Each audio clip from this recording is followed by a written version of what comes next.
47 cube equal to 47 to the power of half to the power of 6 equal to the square root of 47.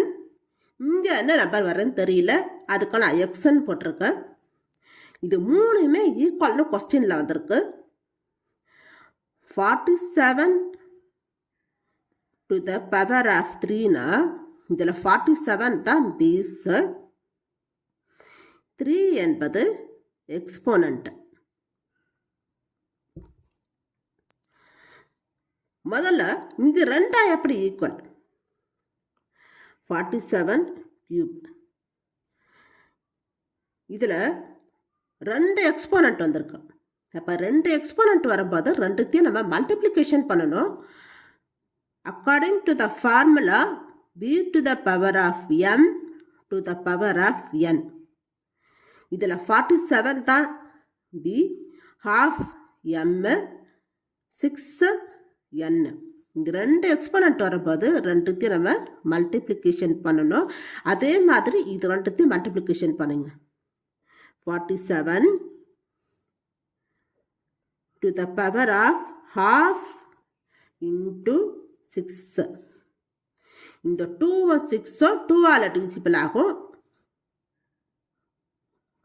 2 1s are 2, 3 2s are 6.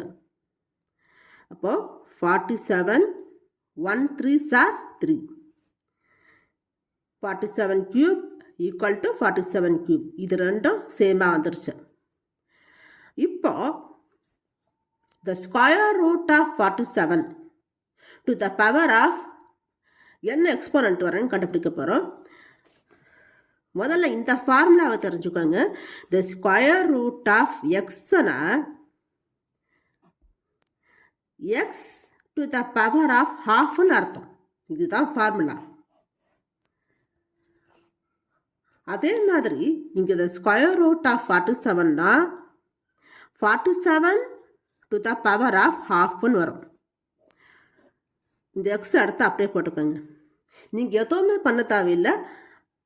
இதுக்கு முன்னாடி இருக்கிற அந்த டேர்மை பாருங்கள். 47 to the power of half to the power of 6. அதே மாதிரி தான் இதுவும் அதற்கு 47 to the power of half to the power of x. அப்போ எக்ஸோட வேல்யூ என்ன? 6. இங்கே 6 போட்டாதான்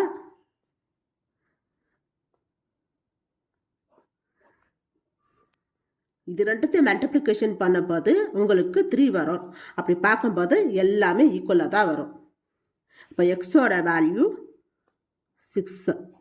இதுதான் ஆன்சர். இந்த வீடியோ உங்களுக்கு பிடிச்சிருந்தா லைக் பண்ணுங்கள், ஷேர் பண்ணுங்கள், சப்ஸ்கிரைப் பண்ணுங்கள். தேங்க்யூ.